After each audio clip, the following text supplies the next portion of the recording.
안녕하세요. 헌터입니다. 오늘 분석해볼 기업은 하나오션입니다.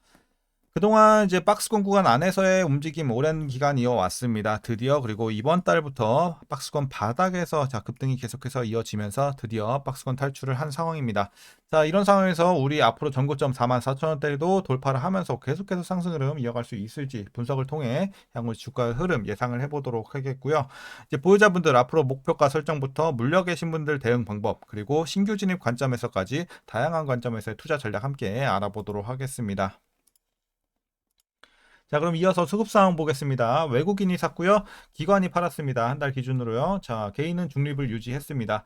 그래서 최근에 어떤 스탠스를 보시게 되면 개인과 기관은 꾸준하게 반대되는 흐름을 계속해서 이어오고 있죠. 그래서 포지션이 완전 반대다 보시면 되겠고, 특히나 이제 어제부터 거래량이 다시 한번 좀 터지기 시작을 하는데, 어제부터 개인은 매도세로 돌아섰고 기관은 반면에 매수세로 전환을 했습니다. 그리고 외국인은 어쨌든 그동안 또 매도가 좀 하는 날이 많았는데, 어쨌든 수량은 많지 않았고 최근에 가파르게 좀 매수를 해주고 있는 그런 흐름이 포착이 되면서 주가에 긍정적인 영향을 불어넣고 있습니다. 그래서 최근의 상승세는 외국인과 기관의 쌍끌이 매수가 이끌고 있다라고 정리하겠습니다.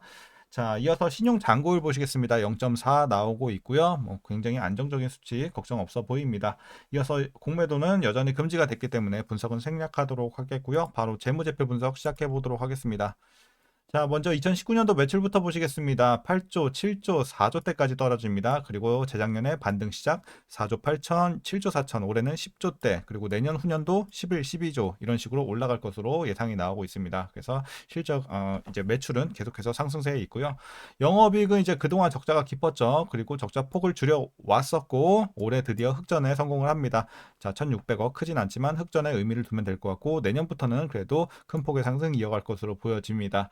자, 단기순이익은 다만 올해는 반토막 그리고 내년에 큰 반등 기대해 볼 수 있겠습니다. 자, 그리고 이제 분기별로 전년 대비 영업이익만 한번 비교를 해 보겠습니다. 자, 그동안 이제 적자, 흑자, 적자, 흑자 이런 식으로 계속 퐁당퐁당 이런 움직임이 이어왔는데 드디어 이제 3분기부터는 흑자 꾸준하게 이어갈 것으로 보여지고 있어서 매분기 상승세가 유지가 되고 있고 전년 대비해서는 3분기에만 좀 쉬어가는 분위기입니다. 3분기에는 700대에서 200억대까지 내려오면서 전년 대비 눌리는 모습이고 나머지 2분기, 4분기, 1분기는 전년 대비 상승하는 흐름 이어지고 있습니다. 그래서 이제는 저점을 지나가고 있다. 자, 앞으로의 실적 좀 기대가 되고 있는 현재 구간이고요. 이어서 부채 비율 살펴보도록 하겠습니다. 200, 100, 300대. 그래서 과거에는 괜찮았는데 1500 이때 위기가 왔었죠. 잠시 근처까지도 갔었던 상황이었고 다행히 이제 유상증자를 통한 자금 조달로 경영이 정상화가 되면서 이제 안정적인 비율까지 내려왔습니다. 최근에 200대 유지가 되고 있고요. 다만 이제 다른 섹터에 비해서 좀 높은 경향이 있죠. 조선주는 아무래도 계약 부채라는 게 수주를 할 때마다 좀 존재를 하기 때문에 그런 부분에 있어서는 좀 높게 잡힐 수밖에 없다라는 건 참고하셔야 되겠습니다. 그래서 어쨌든 부채 괜찮아 보이고요. ROE 보겠습니다. 과거 계속해서 마이너스를 기록을 했었고 작년에 이제 6 정도 그리고 올해는 순이익 반토막이 나면서 1.85까지 수익성도 같이 악화가 됐습니다. 그리고 내년부터는 9 괜찮아집니다. 그래서 수익성은 내년부터 기대를 해보면 좋겠고 후년에는 두 자릿수 진입도 예상이 되고 있습니다. 자, EPS도 같은 흐름으로 보시면 되겠습니다. 올해 반토막, 내년 큰 반등. 자, 이어서 이제 배당은 아시지만 그동안 적자로 인해서 할 수가 없었고 올해도 아직 여력이 되지 않을 것으로 보여지고 있습니다. 그래서 내년에 확실히 좀 실적이 크게 뛰면서 내년부터는 조금씩 배당을 해줄 수 있을 것으로 예상이 나오고 있으니 참고하시면 되겠습니다. 자, 이제 마지막으로 현재 PER 129배, PBR은 2.37배 나오고 있습니다. 그리고 현재 주가 밸류에이션 상황 보시게 되면 지금은 이제 적정 주가 근처라고 보고 있습니다. 그래서 이제 실적 대비 그리고 향후에 올라갈 만한 이런 재료들을 좀 반영했을 때도 지금은 충분히 어쨌든 제가 받고 있는 구간이다라고 보고 있습니다. 그래서 그렇게 비싸지도 싸지도 않은 현재 주가의 상황이다라고 말씀드리도록 하겠습니다. 자, 이어서 동사 관련 이슈 한번 살펴보도록 하겠습니다. 자, 아까 말씀드렸다시피 3분기만 제외하고 실적이 괜찮았다고 말씀드렸죠. 전년 대비해서. 3분기는 좀 아쉬웠어요. 자, 전년 동기 대비 매출은 41% 증가를 했지만 영업이익이 중요하죠. 영업이익은 65%나 하락을 하면서 아쉬운 실적을 기록을 했고요. 예상치를 큰 폭으로 하회한 것은 아쉽지만 그래도 분기 흑자 전환에 성공한 점은 그나마 긍정적으로 보여지고 있습니다. 자, 이렇게 아쉬운 실적의 배경을 보시게 되면 환율 하락에 따른 손실 410억 원의 대부분이 해양 플랜트 부분에서 발생을 했고요.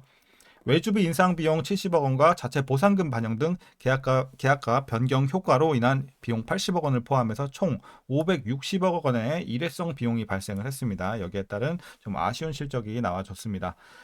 자, 그리고 이제 생산 안정화에 따른 비용이 지속적으로 발생하고 있는 부분은 좀 아쉽지만 전분기 대비 손실 규모는 큰 폭으로 감소하면서 향후 실적 회복세가 본격화될 것으로 기대가 되고 있습니다. 동사는 올해 10월 말까지 LNG 운반선 17척, VLCC 7척, 컨테이너선 6척 등 총 33척을 수주를 하면서 약 67억 달러의 신조선 수주를 달성을 했고요. 앞으로도 동사의 주력 선종인 LNG 운반선은 신규 LNG 수출 프로젝트 증가에 힘입어서 견조한 수요가 예상이 되고 있습니다. 견조한 신조 발주 수요가 지속이 되고 있어서 연말까지 가스선과 컨테이너선을 중심으로 추가 수주까지 기대가 되고 있으니까 기대해 보면 좋겠습니다.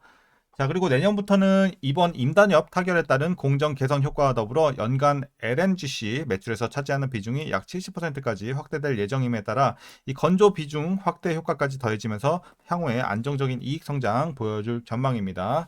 그리고 지난 7일이죠. 자, 어저께 이제 윤석열 대통령과 통화를 했죠. 이 트럼프가 당선이 되면서 어떤 내용의 통화가 있었냐? 자, 한국의 세계적인 군함과 선박 건조 능력을 잘 알고 있으며 우리 선박 수출뿐만 아니라 보수, 수리, 정비 분야에 있어서도 긴밀하게 한국과 협력할 필요가 있겠다라고 언급을 하면서 이제 조선주 전반적으로 좀 이쪽에 힘을 불어 넣었습니다. 자, 그래서 이제 급등세가 연출을 하게 된 배경도 여기에서 좀 많이 자, 지분을 차지하고 있다고 보고 있고요. 자, 이제 마지막 이슈입니다.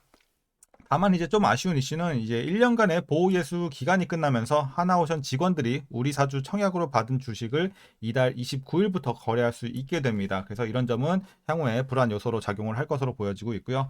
약 1인당 평균 2천만 원에 육박하는 평가 이익을 기록 중에 있기 때문에 익절하는 사람들이 좀 많이 나올 수 있겠다라고 보여지고 있습니다. 물론 회사의 중장기 전망은 굉장히 낙관적이긴 하지만 우리 사주를 사면서 레버리지를 많이 일으킨 직원들은 또 직접 이자 부담을 하면서까지 주가가 더 오르기 기다릴지 아니면 보호 예수가 풀리면 바로 매도할지 결정해야 될 것으로 보여지고 있기 때문에 어쨌든 뭐 계속 가져가는 사람도 있겠지만 파는 사람도 상당 부분 나올 수 있겠다라고 예상이 되고 있는 상황입니다. 자, 이렇게 최근의 이슈는 마무리하겠고요. 마지막으로 여러분들 투자 전략 설명드리면서 영상 마치도록 하겠습니다. 자, 먼저 신규 진입 관점입니다. 자, 일단 반대 의견 드리도록 하겠습니다. 최근에 특히나 이번 달 들어서 주가 이제 많이 났어요. 시세가 많이 났기 때문에 지금 들어가기에는 좀 리스크가 있는 자리다라고 보여지고 있습니다. 그래서 신규 진입으로서의 메리트는 이른 지금 구간이다라고 말씀드리면서 보유자의 영역으로만 좀 대응하시면 좋을 것 같습니다. 자, 그럼 어떻게 보유자분들 대응하시냐면요. 일단 목표가부터 설정해 드리도록 하겠습니다. 중기적인 목표가는 일단 4만 원 보고 있습니다. 그래서 중기적으로 4만 원까지 여러분들이 좀 대응해 보실 수 있겠고, 물론 이제 내년 가면서 계속해서 실적에 문제가 없고 업황에 문제가 없다면 전고점 돌파도 충분히 가능하겠죠. 하지만 중기적인 입장에서 4만 원 드리도록 하겠고, 조선주는 제가 뭐 가끔 말씀을 드리긴 하지만 장기 막 초장기로 가져가는 종목은 아니에요. 섹터는 아니에요. 그렇기 때문에 조선주 자체가 굉장히 뭐 대외적인 환경이나 갑자기 좋았다가 갑자기 한 번에 막 나락을 갈 수 있는 그런 업황의 상황들이 많기 때문에, 그러니까 불안 요소가 많은 상황이기 때문에 그런 관점에서 조선 섹터는 여러분들이 웬만하면 좀 중기적인 관점으로 봐야지 이거를 막 내가 몇 년 묵혀두겠다 이런 식으로 가면 굉장히 위험할 수 있습니다. 그냥 주봉으로 월봉으로만 봐도 답 나오죠. 이런 식으로. 그래서 꾸준하게 구조적으로 막 성장하는 그런 섹터는 아니기 때문에 여러분들이 너무 길게 보는 것은 굉장히 위험할 수 있겠다라는 관점에서 중기적인 목표가만 드리도록 하겠습니다. 4만 원. 자, 그리고 그래서 이제 내년까지는 그래도 조금 더 보유할 수 있는 전략 가져가셔도 될 것 같고, 아무래도 좀 탄력을 중요하게, 자, 기간 대비 수익성을 중요하게 생각하시는 분들에게는 그냥 4만 원에서 털어내고 다른 종목으로 좀 더 기간 대비 수익성을 높은 그런 구간에서 다른 종목으로 편입하는 게 훨씬 낫겠죠. 그래서 조금 더 이제 나는 기간 대비 수익성을 중요하게 생각한다? 그럼 4만 원에서 갈아타는 거 권장드리도록 하겠습니다. 자, 그리고 이제 여러분들 마지막으로 위에서 물려 계신 분들 대응 방법입니다. 자, 따로 크게 말씀드릴 건 없고요. 4만 원 밑에만 여러분들 평당 위치시켜 주시면 큰 문제는 없다고 보고 있습니다. 그래서 4만 원 밑에 계신다면 그냥 보유만 하시고 평단이 4만 원 위에 있다 하시는 분들에 한해서만 조금 물타서 4만 원 밑으로만 빼주시고 여러분들이 본전에 나오시거나 4만 원까지 보고 나오시는 그런 전략으로 대응하시면 되겠습니다. 그래서 큰 걱정은 없다. 이렇게 말씀드리겠습니다.